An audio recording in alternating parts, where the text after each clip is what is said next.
Okay, I'm back in Kennewick, Washington now. And Kennewick and Colville are almost due north and due south. Colville's a little further east, but it's a major north-south trunge. Now, I've mentioned this before in my videos, but you got the spinning ball, supposed spinning ball, creating this imaginary force that Google tells you doesn't exist of centrifugal force. Is thing like such as water in a bucket stays in the bucket because there's a force of the motion created in the container that the water's in, keeps it in the bucket. If you drilled holes and you swung it around, it would fly out of the bucket. So now, when I drive from north to south, you have this spinning ball, and you'd have round tires on your vehicle on a round surface, a round curved surface. If that were the case, then why is it that I don't have to ride the brake going south? As the further south, I'm going through at least 4 latitude, 49 to 46. 3. I'm going through 3 latitudes. Maybe it's 45th here. I can't remember. But anyway, I'm going through minimum of 3 latitudes. And I don't have to ride the brake when I'm going south. And you would have to. Them tires know no different. The gravity's going to, because they're round, you know, and they're meant to roll. So your car would, by the laws of cause and effect, would automatically want to roll to the south if this was on a spinning ball, if this thing was true. They've indoctrinated you from the beginning of your existence here on this realm, this realm here, to accept this spinning ball. They showed you the mobile in your crib. Kindergarten, preschool, first grade, second grade, all them grades above, A, B, C, D, everything revolved around a spinning globe. While you were young and impressionable, seeking truth and answers from authoritative figures. So you weren't questioning the reality, and some people questioned it and asked certain questions, but they were quenched with nonsensical answers to these questions anyway. But at that young age, you're not of critical mind to be thinking outside of what you're being told. Not very many people are, so it was just wholeheartedly accepted.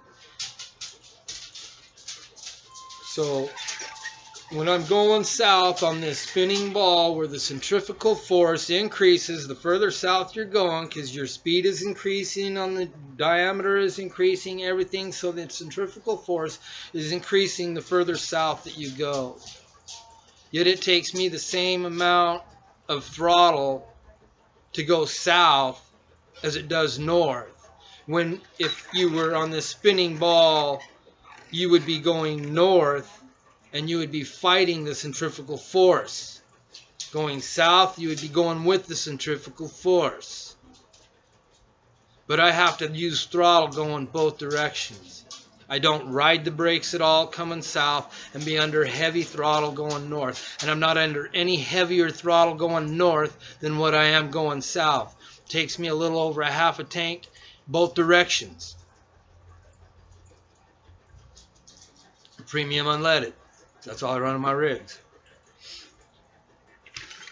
I don't know if it's even any better than what they say, but it's the way it is. You can only trust what they tell you without fully investigating what they're telling you for yourself.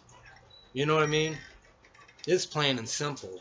Earth is a flat motionless plane due to the fact that there is absolutely zero measurable by a mechanical means and physical means this curvature that's supposed to be 8 inches per mile squared according to the Pythagorean theorem of geometry and spheres and Euclidean geometry, and some of the ballers are correct to say that if you go clear out here and do the drop, that it don't work, but you never get that far away from yourself, so it will work every time. See, you're gonna go from here to here. You're gonna have the same drop from here to here, to here, from here to here, from here to here, from here to here. You're still gonna have the 8 inches a mile squared curvature drop. It's when you're going clear out here and then down, thousands and thousands of miles out and then down. That's where the Euclidean geometry and shit starts to fail a little bit on the formula of 8 inches per mile squared. It's not even 8, it's 786 or something like that, 7.86 or something like that. But as far as the distances that you're moving to do this measurement, it's correct. And that's one of the things that's absolutely missing from this realm, is the measurable curvature by a mechanical physical means. And the same holds true with the supposed motion. There's absolutely no measurable motion to be found by a mechanical, physically measuring means. You can't do it. And 3, gravity's never been proven. It's been a theory from Sir Isaac Newton, who supposedly discovered gravity, but he didn't discover gravity, he renamed weight. In the times of antiquity, people, even the Masons and them who were in control, were still recognized by the feats and accomplishments of what they had done in their life. You got Bill the Cobbler, he was a cobbler. Brian Miner, he was a miner. Joe Carpenter was a carpenter. Sir Isaac Newton did not discover gravity, he renamed weight, hence Newton. Sir Isaac Newton. And they'll ram that down your face and down your throat, and they'll tell you about the apple and shit that you never weren't even ever around to know if it even happened that way. You just accepted wholeheartedly what they're telling you.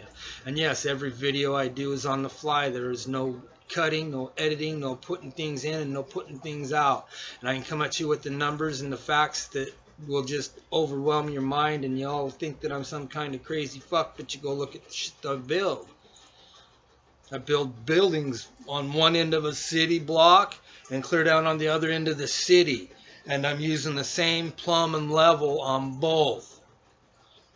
50 miles away, you build videos or build city blocks level one next to the other. This one's level to this one, this one's level to this one, and so on and so forth. There's absolutely no variance in what level is according to the city blocks, and there is absolutely no variance to what plumb is in the city blocks. That's why you take a panoramic view of a city that's 75 miles long. Don't tell me there ain't no 75-mile cities. I've been all over this place, and yes there are. And you got skyscrapers on this end and skyscrapers on that end, and all them skyscrapers are plumb to each other. And that's a simple observable fact. I'm a construction man. I've been in construction my entire life. I can read a theodolite, I can read a transit, I know how to use the instruments to measure. That's why nobody has accepted my $5,000 bet, because they know that you can't measure the curvature because the curvature doesn't exist. That's a simple plain fact. If they could prove that this curvature was there, then somebody by now would have took me up on that offer of bet. They would have took it up on the offer of free. I offered $3,000 free for somebody to go out and measure this curvature, and that was about 2 years ago. Nobody did it.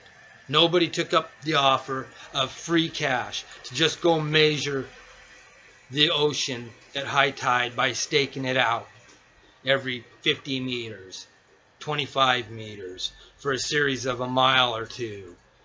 No, why don't you do it? Go prove it. No, you got to have a party to do this. You got to have at least 6 to 8 to 10 points. 10 points of interest would be very ideal to measure the high tide line go, and where the water is splashing at high tide, where the water's splashing from the low to the high of the high tide, you drive your stake right in the middle right there at 10 points in a mile, every 1/10 of a mile, and you shoot it in, and you set your instrument up at the beginning elevation hub mark at 48 inches or whatever is comfortable for your eye to be shooting through that instrument, and then you measure it all in between there.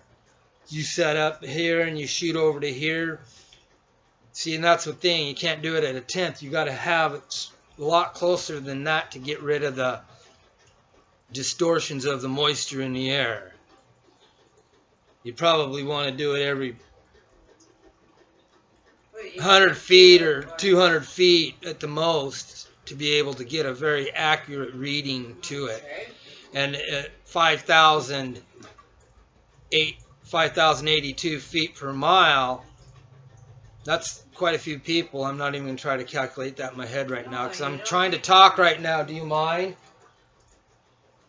Yeah, so I got to go because I got things to do, but doing nothing means a lot to me on my day off.